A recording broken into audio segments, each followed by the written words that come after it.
वर्णिवेशरमणीय दर्शनं मन्दहासरुचिराननाम्बुजं पूजितं सुरनरोत्तमैर्मुदा धर्मनन्दनमहं विचिन्तये। असतो मा षट्गमय तमसो मा ज्योतिर्गमय मृत्युर्मा अमृतं गमयः। ओम शांति शांति शांति। अस्मद्गुरु समारंभां नाथयामुनमध्यमां लक्ष्मीवल्लभपर्यन्तां वंदे गुरु परंपरा। આજની જ્ઞાન સભાની અંદર પધારનારા બધા જ ભગવત ભક્તોને વેદાંતાચાર્ય, પુરાણ ઇતિહાસાચાર્ય, એમએ ફિલોસોફી શાસ્ત્રી રાકેશભાઈના હેતપૂર્વક જય સ્વામિનારાયણ. ભક્તો, આજની આ જ્ઞાન સભાની અંદર આપણે બધા દ્વિમુખી ગાયની પરિક્રમા કરવાથી સપ્ત દ્વિપતિ પૃથ્વીની પરિક્રમા કર્યાનું ફળ પ્રાપ્ત થાય છે. આ વિષય પર થોડી વાત શ્રવણ કરશું. બધા જ શ્રોતાગણો આ પ્રવચન એકાગ્ર મને કરીને શ્રવણ કરે. સર્વપ્રથમ આપણે બધા ગાયની ઉત્પત્તિ કેવી રીતના થાય એ સંબંધી કથા શ્રવણ કરીએ. તો બ્રહ્મ વૈવત પુરાણ પ્રકૃતિ ખંડની અંદર કથા આવે છે કે એક સમયની વાત હતી. ભગવાન શ્રી કૃષ્ણ પોતાના ગોલોક ધામની અંદર બિરાજમાન હતા અને તે વખતે ભગવાન શ્રી કૃષ્ણને દુગ્ધપાન કરવાની ઈચ્છા થઈ. ત્યારે એમના વામ ભાગમાંથી અર્થાત કે ડાબા પડખામાંથી કામધેનુ ગાયનું પ્રાગટ્ય થાય છે અને પછી ત્યાં રહેલા ગોવાળો એને દોહીને એનું દૂધ શ્રી કૃષ્ણ ભગવાનને અર્પણ કરે છે અને ભગવાન શ્રી કૃષ્ણ એ દુગ્ધનું પાન કરે છે. આ પ્રમાણે બ્રહ્મ વૈવત પુરાણમાં સ્પષ્ટ રૂપે ભગવાન વેદવ્યાસજી કહે છે કે ગાયની ઉત્પત્તિ ભગવાન શ્રી કૃષ્ણના ડાબા પડખામાંથી થયેલી છે. મહાભારતના શાંતિ પર્વમાં કથા આવે છે કે ગાય ભગવાન શ્રી કૃષ્ણના ડાબા પડખામાંથી પ્રગટ થઈ એટલે બધા તીર્થોએ અને બધા જ દેવતાઓએ ગાયનો આશ્રય કર્યો અને એ લોકો ગાયના વિભિન્ન અંગની અંદર બિરાજમાન થઈ ગયા. એટલે ગાય સર્વ દેવમય અને સર્વ તીર્થમય થઈ ગઈ.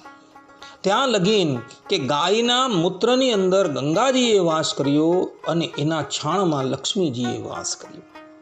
એટલે ગાય જે છે એ સમસ્ત તીર્થરૂપ અને સમસ્ત દેવરૂપ છે. ગાય પોતાના ગવ્ય પદાર્થથી ત્રિલોકીનું ભરણ પોષણ કરતી હોવાથી મહાભારતના શાંતિ પર્વમાં ગાવો ત્રૈલોક્ય માતરઃ અર્થાત કે ગાય ત્રિલોકીની માતા છે એવું કહેલું છે.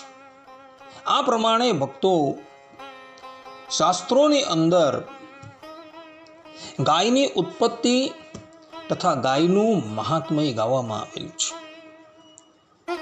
હવે આપણે દ્વિમુખી ગાયની વાત કરીએ. દ્વિમુખી ગાય કોને કહેવાય? તો જ્યારે ગાય પ્રસવ કરતી હોય ત્યારે એના વત્સનું મુખ એની યોનિમાંથી બહાર નીકળતું હોય તે વખતે ગાયનું એક મુખ તો હોય જ છે, પરંતુ એનું બીજું મુખ એના બાળક રૂપે એની યોનિમાંથી બહાર નીકળતું હોય છે. તો આવી જે ગાય જે છે એને દ્વિમુખી ગાય કહેવાય છે. અને આવી દ્વિમુખી ગાયની જે પણ કોઈક ભક્તજન, કોઈ પણ મનુષ્ય જો પરિક્રમા કરી દે ને તો એને સપ્ત દ્વીપવતી પૃથ્વીની પરિક્રમા કર્યાનું ફળ પ્રાપ્ત થાય છે. આ સંબંધમાં ઇતિહાસ અને પુરાણમાં એક કથા આવે છે. એક સમયની વાત હતી. બ્રહ્માજીની આજ્ઞાથી વિશ્વકર્માએ સંપૂર્ણ જગતમાં જે સારી સારી વસ્તુ છે એ સારી સારી વસ્તુમાંથી સાર ગ્રહણ કરી એક કન્યાનું નિર્માણ કર્યું. એ કન્યાની અંદર કોઈ પણ જાતનો દોષ ન હોવાથી બ્રહ્મદેવ એનું નામ અહલ્યા રાખે છે. હલ્ય એટલે દોષ, અને જેની અંદર કોઈ પણ જાતનો દોષ ન હોવાથી બ્રહ્મદેવ એ કન્યાને અહલ્યાના નામથી બોલાવે છે. અહલ્યા દેખાવમાં એટલી બધી સુંદર હતી કે સ્વર્ગની અપ્સરાઓ પણ એના રૂપની સન્મુખ પાણી ભરતી હતી. બધા જ દેવતાઓ, ઋષિમુનિઓ બ્રહ્મદેવ પાસે અહલ્યાની યાચના કરવા લાગ્યા. ત્યારે બ્રહ્મદેવે કહ્યું કે જે પણ કોઈક દેવ કે ઋષિ સર્વપ્રથમ પૃથ્વીની પરિક્રમા કરીને મારી પાસે આવશે તેને હું અહલ્યા દાન કરી દેવીશ.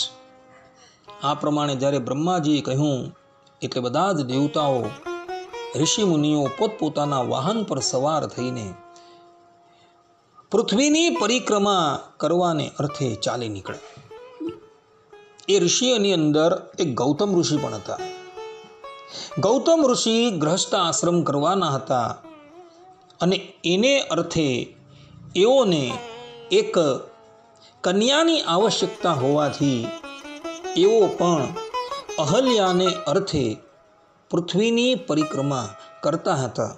પૃથ્વીની પરિક્રમા કરતાં કરતાં ગૌતમ ઋષિ એક સ્થાન પર આવે છે, અને સ્થાન પર આવી એમણે જોયું કે એક ગાય પ્રસવ કરી રહી છે, અને એની યોનિમાંથી બાળક પ્રગટ થઈ રહ્યું છે. શાસ્ત્રોની અંદર એવું કહ્યું છે કે આવી દ્વિમુખી ગાયની પરિક્રમા કરવાથી પૃથ્વીની પરિક્રમા કર્યાનું ફળ પ્રાપ્ત થાય છે. ગૌતમ ઋષિ એ ગાયની પાસે આવે છે, અને એ દ્વિમુખી ગાયની એવો પરિક્રમા કરી રહે છે. અને પછી એવો બ્રહ્મદેવની પાસે આવે છે, અને બ્રહ્મદેવને બધી વાત કહે છે, અને કહે છે કે પિતામહ, અમે દ્વિમુખી ગાયની પરિક્રમા કરી દીધી છે. અને શાસ્ત્રોમાં કહ્યું છે કે જે પણ કોઈક મનુષ્ય દ્વિમુખી ગાયની પરિક્રમા કરી દે છે એને સપ્ત દ્વીપવતી પૃથ્વીની પરિક્રમા કર્યાનું ફલ પ્રાપ્ત થઈ જાય છે. અમે સર્વપ્રથમ તમારી પાસે પૃથ્વીની પરિક્રમા કરીને આવેલા છે, માટે કૃપા કરીને આ અહલ્યા અમને પ્રદાન કરો. ગૌતમ ઋષિની વાત સાંભળી બ્રહ્મદેવે અહલ્યા ગૌતમ ઋષિને પ્રદાન કરી. દેવતાઓને જ્યારે આ વાતની ખબર પડી ત્યારે એઓ બધા નિરાશ થઈ ગયા. આ પ્રમાણે ભક્તો દ્વિમુખી ગાયની પરિક્રમા કરવાથી સમસ્ત પૃથ્વીની પરિક્રમા કર્યાનું ફલ પ્રાપ્ત થાય છે. માટે ભક્તો, જ્યારે પણ તમને કોઈ સ્થાન પર ગાય પ્રસવ કરતી દેખાય અને એ ગાયના બચ્ચાનું મુખ એની યોનિમાંથી બહાર નીકળતું હોય ને, ત્યારે તમે પણ એ દ્વિમુખી ગાયની પરિક્રમા કરી લેજો, જેથી કરીને તમને પણ સપ્ત દ્વીપવતી પૃથ્વીની પરિક્રમા કર્યાનું ફલ પ્રાપ્ત થાય છે. ભક્તો, આ વાત જે છે એ કોઈ ગબગોળા નથી, પરંતુ ઇતિહાસ અને પુરાણની અંદર આ વાત લખાયેલી છે. જ્યારે તમે દ્વિમુખી ગાયની પરિક્રમા કરો ત્યારે પરિક્રમા કરતાં કરતાં આ મંત્રોનું ઉચ્ચારણ કરવાનું છે. ગવામ દ્રષ્ટ્વા નમસ્કૃત્યમ કુર્યાચૈવ પ્રદક્ષિણમ પ્રદક્ષિણા કૃતા તેન સપ્તદ્વીપા વસુંધરા માતરઃ સર્વભૂતાનાં ગાવઃ સર્વસુખપ્રદાઃ વૃદ્ધિમાકાંક્ષતા પુંસા નિત્યમ કાર્યા પ્રદક્ષિણા. આ પ્રમાણેના મંત્રનું, શ્લોકનું ઉચ્ચારણ કરતાં થતાં તમારે એ દ્વિમુખી ગાયની પરિક્રમા કરવાની છે. કોઈ વ્યક્તિ એમ કહે કે ભાઈ આ મંત્ર તો અમને ઉચ્ચારણ કરતાં આવડતો નથી, તો તમારે તમારા ઈષ્ટદેવના નામનો અથવા તો તમારા ઈષ્ટદેવના મૂળ મંત્રોનું ઉચ્ચારણ કરતાં થતાં એ દ્વિમુખી ગાયની પરિક્રમા કરી લેવાની છે, જેથી કરીને તમે સપ્ત દ્વીપવતી પૃથ્વીની પરિક્રમા કર્યાના ફલને પ્રાપ્ત કરશો. આટલું કહીને હું મારા પ્રવચનને અહીં વિરામ આપું છું. સર્વે સંતુ નિરામયઃ, સર્વે સુખીનો ભવંતુ, સર્વે ભદ્રાણિ પશ્યન્તુ, મા કશ્ચિદ દુઃખ ભાગ ભવેત. અસ્તુ. જય સ્વામિનારાયણ. જય શ્રી કૃષ્ણ. જય સિયારામ.